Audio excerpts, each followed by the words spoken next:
Hello guys, welcome back to my channel. I am Urjisman. You are watching the Travel Bong. Be happy in every situation.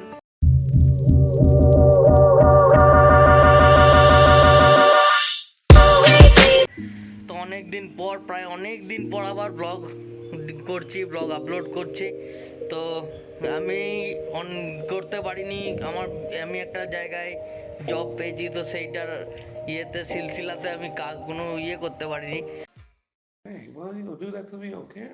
তো কাজের খুব চাপ ছিল, নতুন এসেছি, জেনেছি, বুঝেছি, কাজগুলো করেছি, নতুন অফিসে ঢুকেছি, তো অনেক করেছি, খেটেছি, তো তার জন্য আমি ব্লগ দিতে পারিনি ইউটিউবে। তো এবার থেকে চেষ্টা করছি যেন আমি ডেলি বেসিসে এবার ব্লগস দিতে পারি, তোমাদেরকে এন্টারটেন করতে পারি। তো স্টে টিউন। আচ্ছা, এবারে আমি এখন বেরোচ্ছি। আজকে হচ্ছে রবিবার, ঠিক আছে, রবিবার। তো আজকে আমি বেরোবো একটু বিকেলে, এমনি আউট করব আফটারনুন রাইডে। তো তোমাদের সঙ্গে রাস্তায় যেতে যেতে কথা হবে, চলো যাওয়া যাক। তো বেরিয়ে পড়েছি আমি। এন্টারকে অনুযায়ী সময় হচ্ছে 4:34, কিন্তু যদি আমার ফোনের টাইম হয়ে যেতে হয় এখন 4:29। যাই হোক, এখন আমি প্রথমে যাবো পুলিশ লাইন, ওখানে আমার বন্ধু প্রকাশকে নেবো।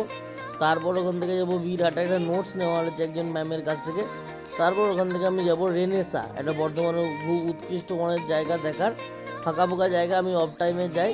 তো চলো যাওয়া যাক, এবং তোমাদের সঙ্গে বাকি কথা রাস্তায় যেতে যেতে শেয়ার করবো।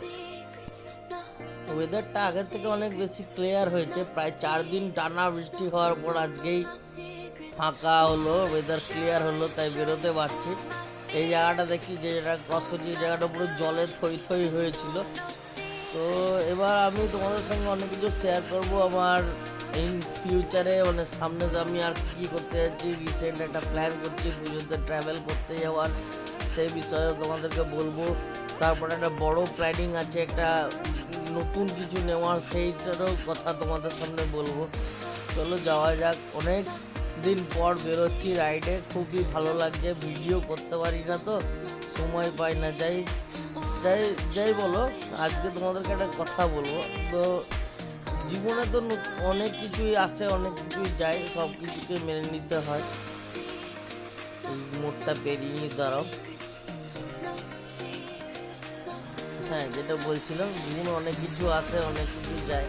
তো আমার একটা আরকে মিশনের স্যার ছিল, সবসময় বলতো যুগ পাল্টাচ্ছে, হাওয়া বদলাচ্ছে, ছেলেদের আধুনিকত্ব তো কিছু চাই, সব নোট বই থেকে ঢোকা। তো নোট বই থেকে যদিও আমরা টুকতাম না, যারা খুব লাস্টের দিকে ছিল তারাই ঢুকতো, মানে পরীক্ষার সময়। ওটা অন্য মজা করে বলার জন্যে বলতো। তো আর যাই হোক, ওটা আমাদের কাছে একটা হাস্যকৌতুক ব্যাপার ছিল। তো উনি একদিক থেকে যেমন এই কথাটা মজার ছলে বলেছিলেন, একদিক থেকে সত্যিই এটা সত্যি কথা বলেছিলেন, যে সত্যি একটা নতুনের কিছু দরকার জীবনে। তো পুলিশ লাইন চলে এসেছি, দেখতে পাচ্ছ সাইডে সাদা বর্ডার শুরু হয়ে গেছে। তো আমি এখন আমার বন্ধু প্রকাশকে নেবো, তারপর তোমাদের সঙ্গে কথা বলবো, চলো। এখন চলে এসেছি আমি পুলিশ লাইনের ভিতর নিজের বন্ধুকে নিতে। তো বললো আমি পুরো রেডি হয়ে আছি, এসে থেকে 10 মিনিট দাঁড়িয়েছি, কি যে রেডি হয়েছে কে জানে, আসুক তারপরে তোমাদের সঙ্গে কথা বলাচ্ছি, দেখা করাচ্ছি।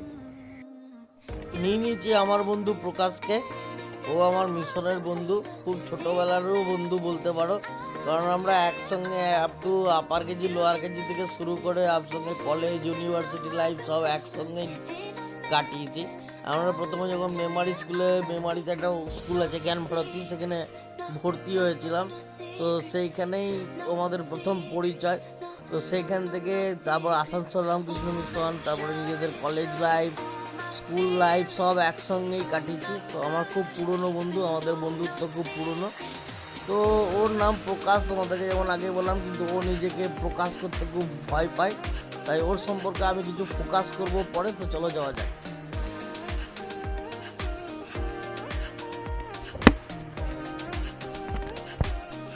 ওয়েদার একদম ফুল টু ক্লিয়ার, চালিয়ে বহুত মজা। গাড়ি আমি চালিয়েই যাব একদম রাস্তা ধরে সোজা। যাই হোক, একটা কবিতা বানালাম নিজের মতো করে। খুব সুন্দর ওয়েদার, চালাতে মজা লাগছে। অনেকদিন পর বেরিয়েছি তো, আর এতদিন পর ওয়েদার ক্লিয়ার পেয়ে সত্যি আকাশ নীল দেখে নিজেকেই বড় আনন্দ লাগছে। তো এটা এখন আমরা টুয়ার্স হিটস করছি রেনেসার দিকে। আমরা প্রায় চলে এসেছি নবাবহাটের কাছাকাছি, চলে যাওয়া যায়। তো আমার বাঁ সাইডে দেখতে পাচ্ছ, এটা হচ্ছে বর্ধমানের সবচেয়ে বড় 5 স্টার হোটেল সিনক্লেয়ার্স। তো এইটার মধ্যে তোমাদের বাংলা সিনেমার নায়িকা শুভশ্রীর বিয়ে হয়েছিল। বহুত বড় প্রপার্টি, বহুত বড় এরিয়া, ভিতরে ঢোকার অকাত আমাদের মতো গরিবের নেই। এইটা প্রায় সিচুয়েটেড হচ্ছে রেনেসার সেকেন্ড গেটের কাছাকাছি। ঠিক আছে, আমরা এখন রেনেসা হিট করছি। এইটা হচ্ছে দেখো সেকেন্ড গেট। তো এবার রেনেসা ঢুকে তোমাদের সঙ্গে বাকি কথা শেয়ার করব। তো ততক্ষণ স্টে টিউন, আর এই রাইডটাকে এবং পরিবেশটাকে এনজয় করতে করতে চলো, ভালো লাগবে তোমাদের।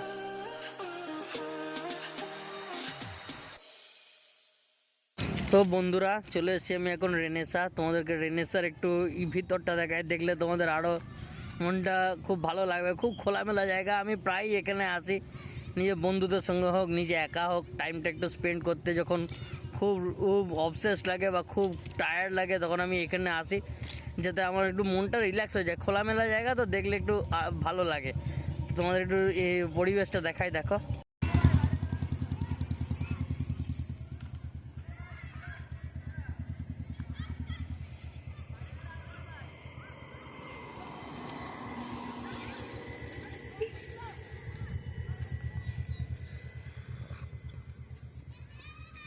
তো যেটা তোমাদেরকে বলবো বলে ভেবেছিলাম, তো অনেক দিন হলো আমি আমার বিস্ট, এই যে দেখতে পাচ্ছ, ড্রাগনকে নিয়ে অনেক রাইড করেছি। আবার একটা রিসেন্ট রাইড আসতে চলেছে পুজোর সময়, চেষ্টা করব করার। কারণ এখনও পর্যন্ত সাপোর্টিং কোনো বন্ধু পাচ্ছি না। আমি একা রাইড করতে অতটা ভালোবাসি না। একা গেলে, সোলো রাইড করিনি তা নয়, করেছি। পুরুলিয়ার রাইডটা তোমরা দেখেছো, সোলো রাইড করেছি, কিন্তু একা যেতে কেমন বোরিং লাগে। তো একটা বন্ধু হলে খুব ভালো হয়। যদি তোমাদের মধ্যে কেউ ইন্টারেস্টেড থাকে যে আমার সঙ্গে কোলাব করে যাবে, তো বলো, জানিও। আমার খুব রিসেন্টলি একটা প্রোগ্রাম হচ্ছে পুজোর সময়ে একটা জায়গায় বেড়াতে যাওয়ার। তো চেষ্টা করব কভার আপ করার। তাছাড়া তারও সব থেকে আরেকটা বড় কথা আছে, যে আমি আমার এই বিস্টকে নিয়ে প্রায় 4 বছর ধরে চালাচ্ছি। এখন এইটার প্রথম দিকে যা তেলের সার্ভিস পেয়েছিলাম অনেক ভালো, কিন্তু আস্তে আস্তে যত ইঞ্জিন খুলেছে, তেলের সার্ভিস অনেক কমেছে। তো ভাবলাম এইটাকে আমি কোনোদিন ছাড়বো না। যদিও আমার জীবনের প্রথম বাবার হাত দিয়ে পাওয়া প্রথম আমার নিজস্ব বাইক, তো কোনোদিন এটাকে আমি বিক্রি করব না। কারণ এটা আমার প্রথম ইমোশন, প্রথম ভালোবাসাকে কখনোই ভোলা যায় না এবং ছাড়াও যায় না। তো যাই হোক, আমি চেষ্টা করব মানে আমি একটা নতুন কোনো জিনিসের খোঁজ এখন করতে শুরু করেছি। মানে খুব শীঘ্রই তোমাদের সঙ্গে সেটা নিয়ে রিভিল করব, কথা বলবো। তো কিপ সাপোর্টিং, আমাকে এরকম ভালোবাসা দিতে থাকো, যাতে আমি ওই জিনিসটাকে অ্যাচিভ করতে পারি। তো ওটা মনে হয় সম্ভবত, আমি তোমাদেরকে যতদূর মনে হয়, আমি 15ই আগস্টের মধ্যে তোমাদেরকে এনে দেখাবো। তো যাই হোক, আমাদের জীবনে তো সব কিছু নিয়েই চলতে হয়, তো জীবনে নতুন কিছু আসা দরকার। তো আমি অনেকটা 4 বছর প্রায় নিজের ড্রাগনকে নিয়ে স্পেন্ড করার পর ঠিক করেছি যে না, এবার একটা এর থেকে বড় সিসির বাইক নেওয়া উচিত। কারণ আমার যা তেল খরচা এতে যাচ্ছে, মানে আমার কাছে সেটা একটু এক্সপেন্সিভ হয়ে যাচ্ছে। আর আমি তো এতদিন ধরে বাবা মায়ের টাকায় করতাম, এবার নিজের ইনকামের টাকায় করাটাতে একটু প্রবলেম হচ্ছে। কারণ আমার যেটা কাজ, সেটাতে অনেক জায়গায় যাতায়াত করতে হয়, সব কিছু জায়গায় খবর নিতে হয়। তো আমার গাড়িটার ইউজ খুবই বেশি হয়। তো সেই কারণে আমি রাইডও করতে পারি না, সময়ও পাই না। আর সেইটার জন্য এবার ইঞ্জিনেরও আরও অনেক ডিফল্ট হচ্ছে আস্তে আস্তে। 4 বছর হয়ে গেছে, গেল 3 বছর ধরে আমি 3 বছর বলছি, 3-4 মাসে আমি এটাকে সার্ভিসিং করাতে পারিনি। ইঞ্জিনে একটু আওয়াজ করছে পিছন দিকে। তো যাই হোক, পুরনো হলে যেমন হয় জিনিস, আস্তে আস্তে একটু রটেনের দিকে হতে থাকে। তো চেষ্টা করছি এইটাকেও ভালো করে রাখার আর নতুন কিছুকে জীবনে আনার। তো স্টে টিউন, তোমাদের ভালোবাসা দিতে থাকো। চলো, আর বেশি কথা বাড়াবো না, এবার আরও বেরোনো যাক। এবারে আমরা কোথাও একটু ঘুরবো, দিয়ে তারপরে বাড়ি চলে যাবো। তো এইটাই তোমাদেরকে জানানো ছিল। তো this is me, the travel Bong, signing off. By.